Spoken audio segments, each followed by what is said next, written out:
তার দ্বারে আঘাত করতে বলছে। আমি একদিন পাইনি, দুদিন পাইনি, বারবার আঘাত করবো।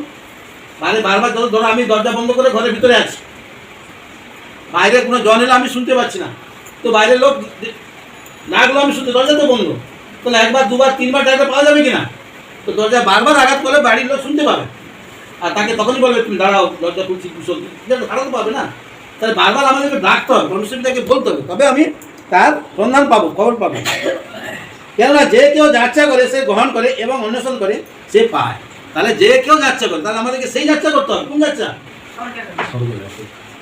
যেভাবে পরমেশ্বর পিতাকে যেটা চাইলে আমার জ্ঞান বর্ধিত হবে, জ্ঞান বাড়বে, জ্ঞান সৃষ্টি হবে, সেই বিষয়ে যেন পরমেশ্বর পিতাকে চাই। শুধু আমি চেয়ে পেলাম পরমেশ্বর পিতা ধন্যবাদ যিশুর নাম থেকে পিতা তোমাকে লাগলা, ধন্যবাদ পিতা, আমার পাঁচ যন্ত্রণাটা হচ্ছে, আমাকে একটু সুস্থ করে দিবে। তুমি চাইছো যাত্রা করতে, তোমাকে দিয়ে দিবে, কিন্তু তোমাকে তার সঙ্গে সঙ্গে ওই পরমেশ্বর পিতার কাছে সেই স্বর্গরাজ্য চাইতে হবে।